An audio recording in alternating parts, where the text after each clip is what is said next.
Sveiki, štai vėl matote mano veidą, girdite mano balsą ir aš sergu, bet dėl jūsų jau seniai prašyto dalyko padarysiu front flipo tutorialą.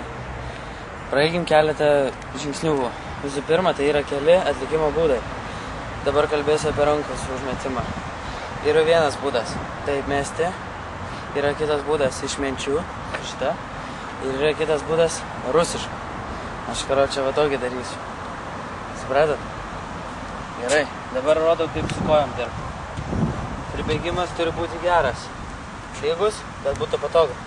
Tai pribėgia, ne? Rankos čia, o blokingas į priekį kojos. Ne čia, kaip kiti daro, taip. Dėl to dažniausiai neatsistojat. Pribėgi, tada kojos sušokit. Dabar parodysiu.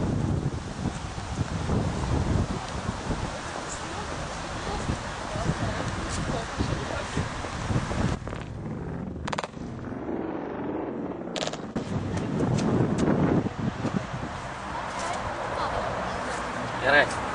Front flipas nėra labai sunkus. Kadangi darau ant cemento, tai matot, kad lengvas, nors aš šiaip jo nedarau.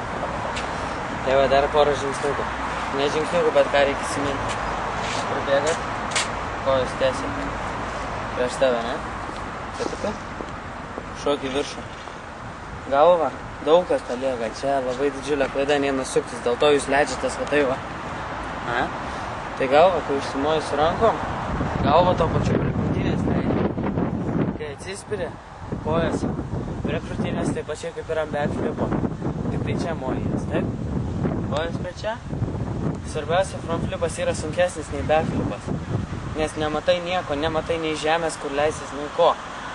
Tad kai jau išsiskleidinėsi, stenkis, turi jausti, kada jau žemė bus. Nes būna, kai ten kulnų nusileidžia, kelėnius į kitą pusę susilaužo. Būna, kad kiti nedasuka ant šiknos varo. Dar nuo kokių laiptų šokant, tai iš viso ten būna. Gerai, dabar parodysiu iš priekio. Eik ten atsistok. Eik, turim, tai.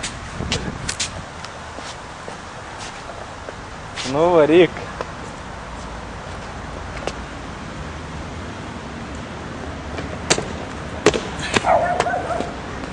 Na va, šunim nepatinka front flipai. Pabaiga.